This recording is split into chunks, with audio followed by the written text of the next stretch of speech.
Assalamualaikum warahmatullahi wabarakatuh. Alhamdulillah rabbil alamin. Alhamdulillahilladzi anzala 'ala 'abdihi al-kitaba wa lam yaj'al lahu 'iwajan. Asyhadu an la ilaha illallah wahdahu la syarika lah. Wa asyhadu anna Muhammadan 'abduhu wa rasuluhu. Allahumma shalli 'ala sayyidina Muhammad wa 'ala ali sayyidina Muhammad. Hadirin jamaah salat subuh yang dirahmati Allah. Puji serta syukur marilah kita panjatkan kehadirat Allah Subhanahu wa taala. Alhamdulillah atas segala limpahan rahmat dan karunia-Nya. Pada kesempatan pagi hari ini kita alhamdulillah diberikan kesehatan dan dapat bersama-sama hadir dalam rangka melaksanakan ibadah salat subuh berjamaah. Salawat serta salam semoga dilimpahkan kepada Nabi kita, Nabi Agung, Nabi Muhammad sallallahu alaihi wasallam. Bapak dan Ibu hadirin jemaah salat subuh yang dirahmati Allah. Pada pagi hari ini kita melanjutkan kajian hadis. Pada hari ini saya akan menyampaikan satu hadis yang diriwayatkan oleh Imam At-Tirmidzi. Bismillahirrahmanirrahim. An Ayyub bin Musa an abihi an jaddihi anna Rasulullah sallallahu alaihi wasallam qala.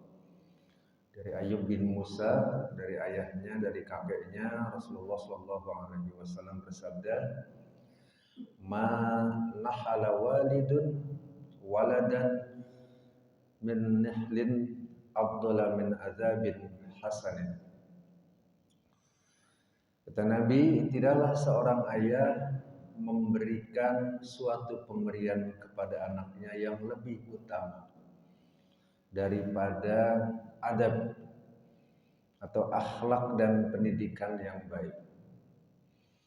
Jadi dalam hadis ini Rasulullah mengisyaratkan, jadi salah satu pemberian yang lebih utama kata Nabi adalah salah satunya adalah akhlak dan pendidikan yang baik untuk anak-anak. Hadirin dirahmati Allah, di samping kewajiban lain, ya, hak anak atau kewajiban yang harus diberikan kepada anaknya, ya, di antaranya tentu banyak ya, salah satunya pendidikan adab, pendidikan akhlak kata Nabi itu lebih utama. Ya. Jadi hadirin dirahmati Allah, kadang-kadang sebagai orang tua merasa bahwa anaknya sudah disekolahkan, merasa sudah tanggung jawab sekolah. Tetapi kadang-kadang ya di sekolah sudah dididik sedemikian rupa ya. Kalau kita di sekolah yang pagi-pagi di sekolah sudah diberikan ya pembiasaan kultur yang baik. Sholat zuhur di sekolah dibiasakan sholat berjamaah. Tapi kadang-kadang sampai rumah justru ya orang tua tidak sempat, orang tua kadang-kadang sibuk, kadang-kadang orang tua tidak menyiapkan waktu, kadang-kadang orang tua perhatiannya kurang terhadap anak karena merasa ya sudah cukup di sekolah. Ya. Tapi kadang-kadang antara sekolah dan rumah ini juga nggak berbanding lurus. Di sekolah sudah diberikan pendidikan yang baik, di sekolah orang tuanya kadang-kadang ya tidak bisa melanjutkan kultur ya pembiasaan yang baik yang sudah dilaksanakan di sekolah. Ya, makanya kadang-kadang ya, kalau liburnya lama di sekolah di rumah kadang-kadang gurunya khawatir nanti pembiasaan itu bisa jadi hilang. Ya, begitu juga yang mondok ya, makanya kadang-kadang ya ustadz-ustazahnya ya yang ada di pondok itu anak-anak itu nggak mau libur lama, karena kalau udah libur lama udah main game handphone berubah semuanya ya. Sholat yang awal waktu di pondok itu juga bisa hilang begitu udah di rumah berubah semuanya ya. Karena itulah Nabi Shallallahu Alaihi Wasallam mengisyaratkan ini penting sekali bahwa salah satu pemberian yang lebih utama kata Nabi ya lebih utama, pemberian yang lebih utama adalah salah satunya akhlak dan pendidikan yang baik. Tetapi bukan berarti bahwa kita hanya menyerahkan ya kepada sekolah, tidak hanya menyerahkan kepada pondok, selesai di situ. Begitu sampai rumah kita tetap ya lebih utama adalah kita sebagai orang tua tetap membimbing anak-anak kita ya dengan adab, dengan pendidikan.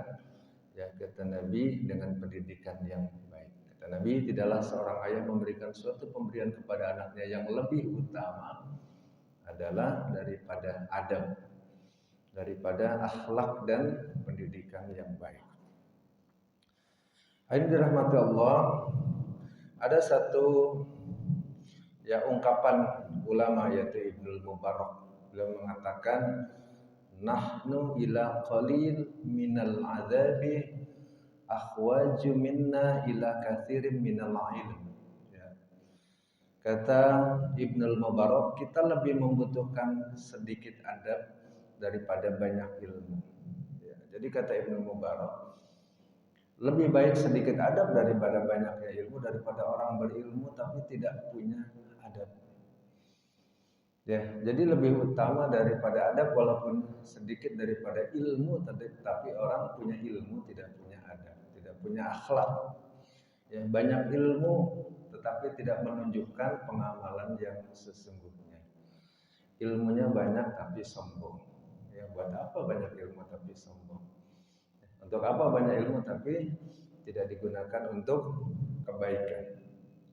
Jadi kata ulama ini begitu pentingnya adab.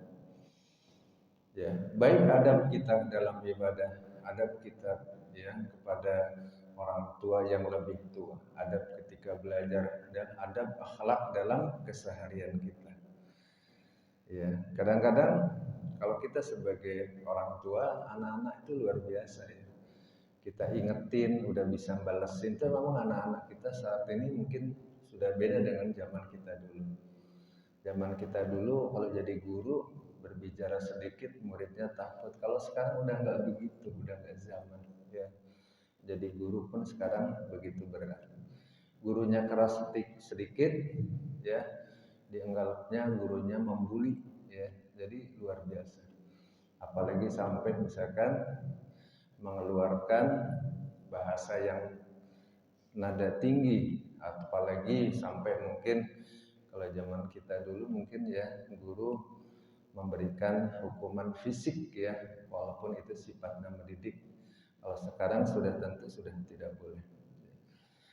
Hadirin dirahmati Allah, ada satu pelajaran ya, ketika itu ada dalam surat Al-Kahfi. Surat Al-Kahfi itu ada sebuah pelajaran ayat 60 sampai 82. Itu diceritakan bagaimana Nabi Musa alaihissalam ketika harus belajar dengan Nabi Khidir. Menunjukkan bahwa Nabi Musa alaihissalam itu ada satu ayat yang saya kutip ya dari surat Al-Kahfi ayat 66. Qala lahu Musa hal attabi'uka ala an tu'allimani mimma 'allimta rusydan. Jadi kalau kita baca sebenarnya dari ayat ya yang Al-Kahfi 60 sampai 82 itu menceritakan bagaimana Nabi Musa alaihi salam ya ketika beliau belajar dengan Nabi Khidir. Tapi ada satu ayat yang pada bagian ini saya sampaikan ya. Musa berkata, ya qala Musa. Ya, kata Nabi Musa dalam Al-Qur'an dijelaskan, bolehkah aku mengikutimu agar engkau mengajarkan kepadaku ilmu yang benar dari apa yang telah diajarkan kepadamu menjadi petunjuk. Jadi bahasa Nabi Musa dalam surah Al-Kahfi itu ya, itu dengan bahasa adab yang sangat baik ketika belajar dengan Nabi Khidir. Ya. Jadi Nabi Musa digambarkan adalah ya, beliau begitu punya adab dengan Nabi Khidir. Ketika disampaikan ya kata Nabi Musa, hal attabi'uka ala an tu'allimani mimma 'allimta rusydan. Ya. Jadi Nabi Musa menyampaikan, bolehkah aku mengikutimu? Attabi'uka ala an tu'allimani mimma 'ullimta rusydan. Ya. Bolehkah aku mengikutimu agar engkau mengajarkan kepadaku ilmu yang benar. Jadi digambarkan bagaimana Nabi Musa itu ketika ingin mendapatkan ilmu, ya, beliau menyampaikan, bahkan Nabi Musa yang mendatangi Nabi Khidir. Makanya kata ulama, ilmu, adab mencari ilmu salah satunya kita yang mendekati ilmu, kita yang mencari ilmu, jangan berharap bahwa ilmu itu datang kepada kita. Ya, itu adab ketika mencari ilmu. Ya, ketika di dalam surah Al-Kahfi ya dijelaskan di situ, itu sebuah kisah ya. Ketika bagaimana Nabi Khidir ya tiba-tiba melubangi kapal ya, yang Nabi Musa tidak tahu itu apa maksudnya. Yang ada 3 kisah ya di situ, bagaimana Nabi Musa tiba-tiba membunuh anak kecil yang Nabi Musa tidak tahu apa penyebabnya. Yang ketiga, Nabi Khidir tiba-tiba ya datang ke sebuah kaum, satu kaum ya, suatu tempat ya, beliau memperbaiki atau merenovasi ya bangunan yang akan runtuh, dan Nabi Musa diminta bersabar ya. Kenapa ini harus diperbaiki? Ya, di dalam surat Al-Kahfi itu dijelaskan bahwa begitu menuntut ilmu perlu kesabaran. Ketika Nabi Musa nggak sabar, kenapa Nabi Khidir harus membunuh anak kecil? Kenapa Nabi Khidir tiba-tiba melubangi kapal yang dimiliki oleh salah satu pemiliknya? Ternyata di situ ada keutamaan ilmu, bagaimana diajarkan adab ya oleh Nabi Khidir kepada Nabi Musa, bahwa menuntut ilmu perlu kesabaran yang luar biasa. Ya. Itu adab ya, diceritakan dalam surat Al-Kahfi. Ya, mungkin kita tahu ceritanya semuanya ya, karena itu ada dalam Al-Quran. Nabi Musa membunuh anak kecil karena kata Nabi Musa, suatu ketika anak ini akan menjadi kafir dan akan berdosa kepada orang tuanya. Begitu juga melubangi kapal, dalam surat Al-Kahfi diceritakan ya, kata Al-Quran bahwa kapal ini akan menemui perompak ya, akan menemui bajak ya, laut di tengah lautan. Begitu juga ketika Nabi Musa membetulkan, merenovasi bangunan yang akan runtuh, sedangkan kaumnya nggak ada yang peduli. Di situ ternyata ada rahasia di mana pemilik gedung itu adalah, salah satunya adalah milik 2 orang anak yatim. Hadirin dirahmati Allah ya, begitu Nabi Musa alaihissalam di situ mengajarkan kepada kita, ketika membutuhkan ilmu, beliau yang meminta kepada gurunya. Beliau bersabar ketika oleh gurunya ya, kata Nabi Khidir, jangan bertanya sebelum aku menjelaskan kepadamu. Itu digambarkan dalam surat Al-Kahfi ayat 60 sampai ayat 82. Hadirin dirahmati Allah, bahwa adab begitu sangat penting ya. Seseorang yang mempunyai ilmu tanpa adab ya, tanpa akhlak ya, maka ilmu itu tidak akan membawa manfaat untuk yang memilikinya, untuk yang punya ilmu. Kedudukan tanpa adab juga demikian ya. Banyak orang punya kedudukan, tidak punya akhlak, tidak punya adab, akhirnya kedudukan itu untuk menzalimi ya orang-orang yang di bawahnya, orang-orang yang memang bekerja untuknya. Orang punya ilmu tapi tidak punya adab, ilmunya untuk ya kesombongannya. Bahkan saking pinternya, kadang-kadang ilmunya digunakan untuk melakukan yang dilarang oleh Allah ya. Menciptakan strategi keburukan ya, melakukan korupsi yang bisa jadi tidak diketahui oleh orang lain. Hadirin dirahmati Allah, dan yang penting dalam hadis ini adalah bahwa di mana Rasulullah Shallallahu Alaihi Wasallam ya mengamanahkan bahwa tidaklah seorang ayah memberikan suatu pemberian kepadanya terlebih utama adalah adab, akhlak dan pendidikan. bahwa anak-anak kita ini adalah amanah dari Allah, dan salah satu pemberian yang utama adalah adab. Pemberian yang utama adalah akhlak. Ketika beribadah, ya, tanggung jawab kita terus bahwa itu anak kita, maka adabnya tetap harus dijaga. Ya, suatu ketika mungkin kita melihat anak-anak kita sholat, ya, hanya yang penting rukun sahnya saja. Kadang-kadang ada anak-anak sholat main buru-buru aja, ya, nggak ada sejadah, nggak perlu pakai sejadah, yang penting sah. Ya, pernah bahkan saya melihat ada anak sholat hanya pakai kaos dalam, padahal baju ada, baju koko ada, baju yang bersih ada, ya, pakai kaos dalam.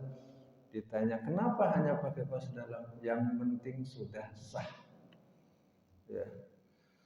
Ada juga anak-anak mungkin, ya, sempat untuk menggunakan atau untuk memilih tempat yang bersih, tapi karena hanya mengejar yang penting sah, tidak memperhatikan adab, keutamaan ketika ibadah, ya, akhirnya sholat di mana saja, padahal ada yang lebih bersih, ada yang lebih baik. Ya.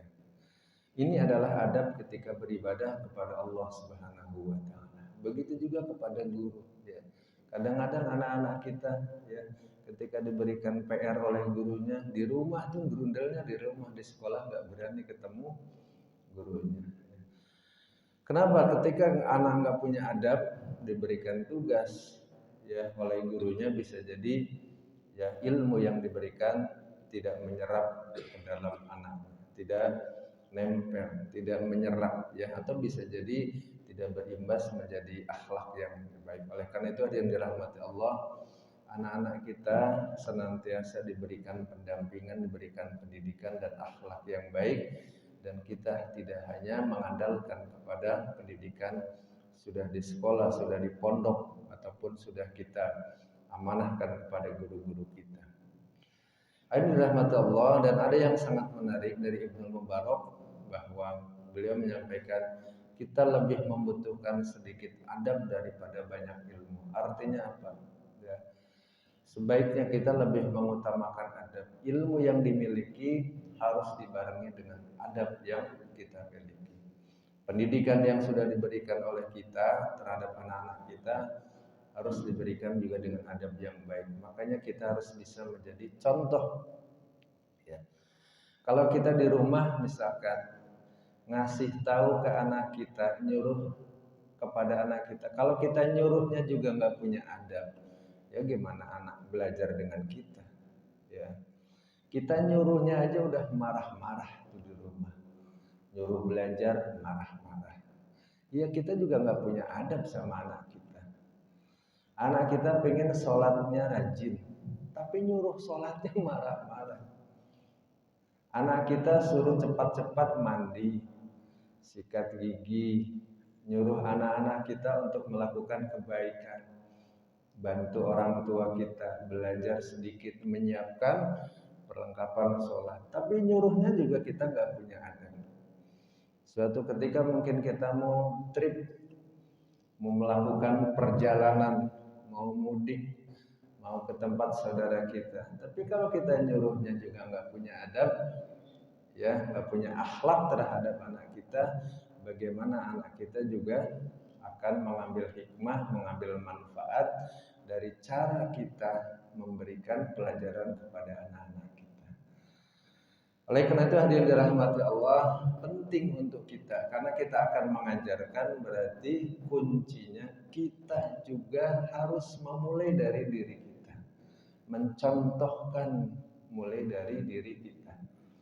Ya, tentu kita nggak akan sempurna, tentu kita pun tentu banyak hilaf, tetapi paling tidak kita berusaha. Ya, kalau kita minta tolong istri kita, minta tolongnya aja nggak punya adab, logika. Kan yang diminta tolong juga marah, kan begitu ya. Kita minta tolong ke istri kita satu hal misalkan, tapi kita nggak punya adab juga sama istri kita. Istri kita mungkin melakukan apa yang kita minta, tetapi bisa jadi bukan keikhlasan yang dilakukannya, terpaksa karena sudah diminta itu. Atau sebaliknya juga, ya, ketika istri terhadap suaminya, istri terhadap anak-anaknya, ya. Ketika kita akan meminta tolong, akan ngasih sesuatu, akan memberikan masukan kepada anak kita, tentu diawali dengan adab yang baik. Sehingga apa? Karena disitulah, ya, kata Nabi bahwa adab itu harus diberikan kepada anak-anak kita melalui pendidikan. Salah satunya adalah, ya, pembiasaan kultur, ya, dibangun dari rumah kita. Kultur dibangun dari lingkungan kita. Ya, dibiasakan dengan sesuatu yang baik. Makanya tentu salah satunya, ya, kultur itu bisa dibangun dengan pembiasaan yang baik. Pembiasaan yang diterapkan setiap hari. Dan salah satu penanaman kultur pembiasaan adab adalah menjadi keteladanan. Kita menjadi seorang teladan untuk istri kita, kalau suami untuk istri untuk suaminya, karena bisa jadi, ya, saling, ya, memberikan manfaat, dan orang tua untuk anak-anaknya. Ya, jadi jangan terbalik nih, anak kita pengen baik, tapi kita sendiri nggak punya adab untuk anak-anak kita. Kita ingin memberikan adab, ya, pendidikan yang baik untuk anak-anak kita, tapi justru adab anak kita lebih baik. Anak kita udah nurut, masih salah aja gitu, ya. Kadang-kadang kita mungkin caranya ingin memberikan instruksi, mengharapkan sesuatu yang baik dari anak kita, tapi kita belum bisa menjadi teladan untuk anak-anak kita. Yang dirahmati Allah, mudah-mudahan hadis ini menjadi inspirasi buat kita, motivasi buat kita. Bagaimana pendidikan itu, pendidikan adab, pendidikan akhlak itu penting untuk keluarga kita.